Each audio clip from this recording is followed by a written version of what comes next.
What's up guys? Samahan nyo ako ngayon mag-portion ng pagkain. Sa mga nakakilala na sa akin na matagal na, alam nyo naman kung gaano kalaki dati. At sa mga nagtatanong, sobrang dami nagtatanong ano mga kinakain ko. Ito yung mga kinakain ko guys. Ipo-portion natin para pagkakakain tayo, ilalabas natin sa rep, lulutuin na lang natin. Guys, kaya pala ako gumawa ng ganitong video. Kasi sobrang dami nagtatanong. Kasi kung alam nyo lang, ang nabawas sa akin ay 48 kilos na. So, dati talaga sobrang laki ko. Ngayon, medyo gumagaan-gana ng konti. So, ang dami nagtatanong sa akin kung anong kinakain ko, anong diet ko, paano mo niluluto.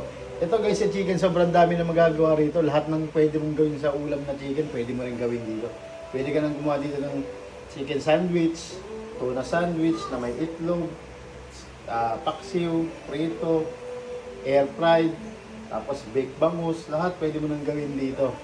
So, medyo dapat aware ka lang sa dami ng mantika, sa kung ano-ano ingredients na nilalagay mo kasi malakas din makataba yun. Yung iba hindi nagkakanin, ang lakas naman kumain ng kung ano-ano. Ganon din yun, hindi naman kanin ang problema. Ang problema, yung mga dinadagdag sa mga pagkain. So ito halos puro protein to eh.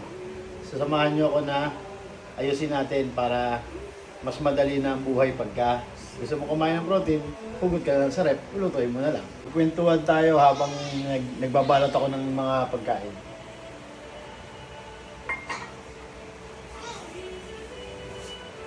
Ang dami kasi nagtatanong sa akin eh, paano ko nabawasan, anong ginawa mo, paano ko nag-gym.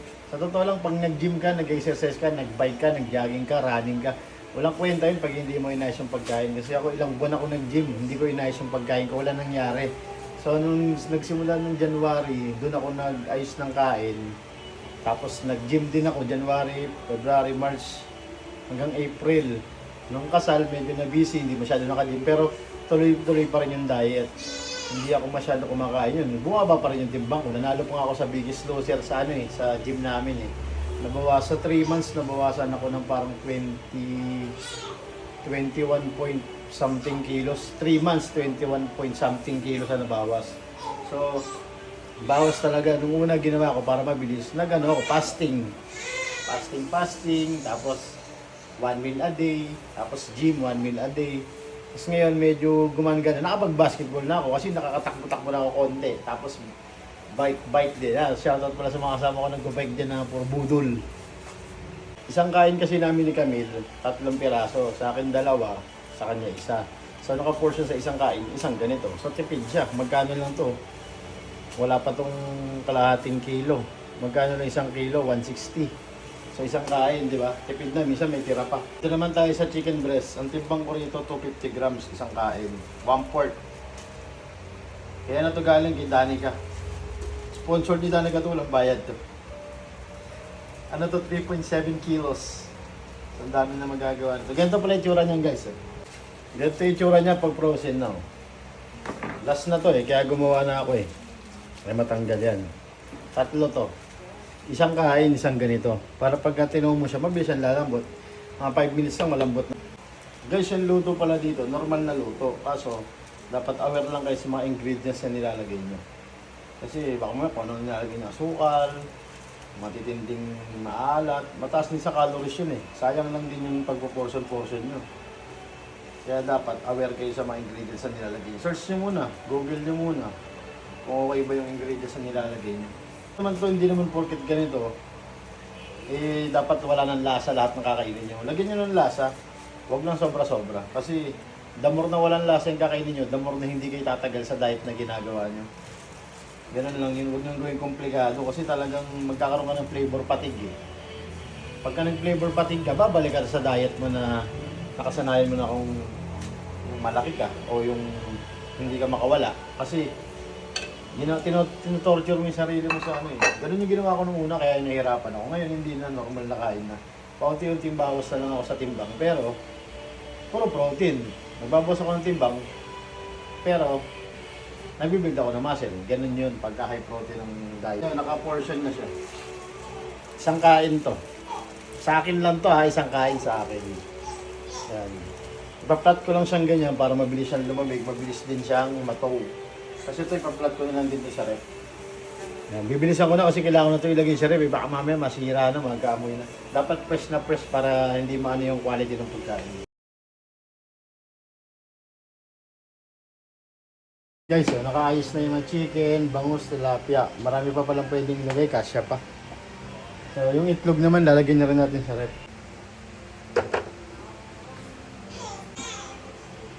Ayan na, okay na guys. Oh. Ayan guys, tapos na. Habang naglilinis ako, magkantuan muna tayo. Yun nga, hindi ko sinasabing gawin yung kinain, yung ginagawa ko Hindi rin ako coach at wala akong balak. Nag-share lang ako kasi sobrang dami nga nagtatanong kung paano tayo nabawasan, ganyan. Kasi yung iba hindi na ako nakikilala eh. Kung nakita niyo ako dati, ganyan. Sobrang itim ng leg ko. Tsaka yung kilikili ko. Sobrang itim dati. Ngayon, nabuwas na ako. Hindi na ganun So, ang dami nagtatanong sa akin, kaya gumawa ako ng video. Marami pa akong kukwento, tulad nito, yung kanin. So, yung kanin namin nakaganito. Ito, pang 2 tao to. Naka-freezer siya.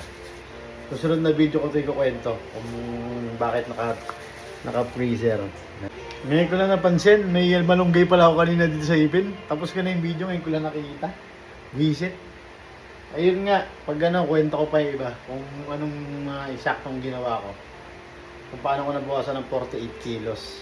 Ngayon mga 91, 92. Bumigat ako kasi nung mga last 2 weeks, 90 na lang ako eh. So exactly 50 kilos na yung nawala.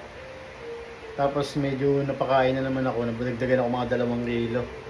So, ang goal ko talaga 80 kg.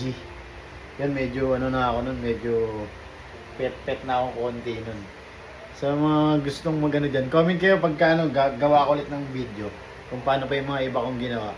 Shoutout nga pala kay Coach Borman, coach ko sa UFC. Yan. Tinuturuan din ako sa pagkain yan, siya yung coach ko ng buhat-buhat. Kasi hindi na ako busy na ngayon eh. May baby na eh. Wala tayong budget eh. Sige na. Next video.